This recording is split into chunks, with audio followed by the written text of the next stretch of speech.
Hey guys, welcome back to another video and thank you for tuning in. Today's video is going to be about the C230. I want to dive in just a little bit deeper on the car itself, pretty much the drivetrain. I know you guys have been interested in the C230 content and I think you guys are liking the content. I figured I would dive in a little bit to tell you a little bit more about the drivetrain. I've learned a lot about it now. You guys are going to be experts as well. So if you're looking in front of the engine and you go back to the passenger side, this right here is called a cam plug. This tends to leak. There's a O-ring on here that eventually goes bad and starts to leak oil down onto your exhaust manifold, and when that happens you begin to smell oil burning in your cabin. So that's this right here. It's the cam plug. Once you notice there's oil leaking back here, that's when to replace this guy right here. The second cam plug that you would find is on the driver's side over here. Let me show you real quick. And that's it sitting right here. The second thing I want to talk about is the intake manifold. Now this is where your intake manifold is.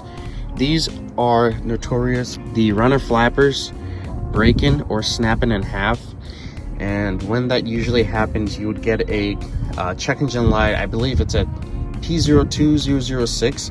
I believe they go out between 60 to 100,000 miles. Depends on how well you do take care of your car.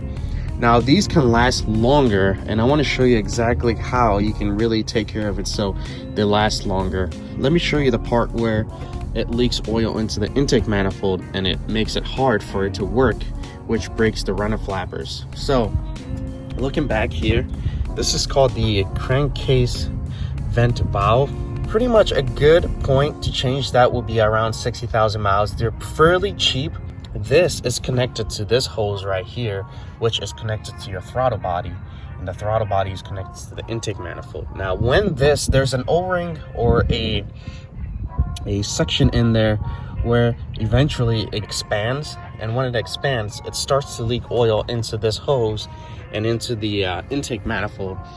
And as oil keeps going there over time, it gets clogged up and it's harder for the intake manifold to actually work, which eventually the flappers do end up breaking. I believe the flappers also break from just general heat as well, but if you want it to last longer, I would look into replacing this guy every 60,000 miles. The last oil leak you would get would be from the oil cooler right here. Eventually the seal or the O-ring in there gets worn out from heat and they do start to leak. So that's that for oil leaks and for the intake manifold. Okay, so the other thing to watch out for on these engines are the secondary air pump. They do tend to go bad after a while. It's a common issue on this engine, so these aren't hard to replace. There are a few bolts here and there. Once you undo those bolts, you'll be able to take this out and replace it right away. Now the last major thing on this engine would be the balance shaft. The balance shaft is right dead center in the middle of the engine. You can't really see it, but these cam adjuster magnets do work along with the timing chain. There's one right here, there's another right here, there's one right here, and there's one right there. There are 4 of them. Usually these eventually do go bad.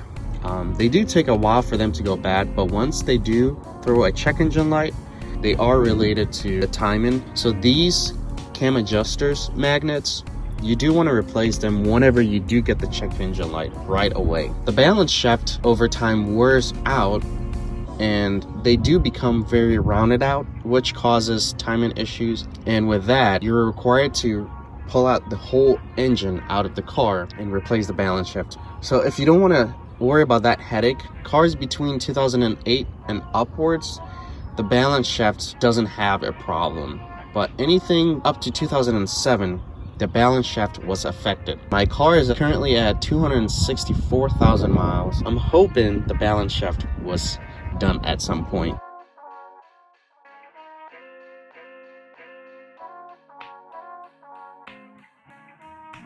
Well, overall, I think this engine is a solid engine.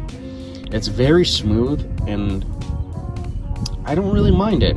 Everything else is just general maintenance just to keep this engine running as long as it can. Well, that's it, guys. I think I covered pretty much everything on this engine. If I did leave anything out and you guys do own the M272 engine, please comment down below and let me know.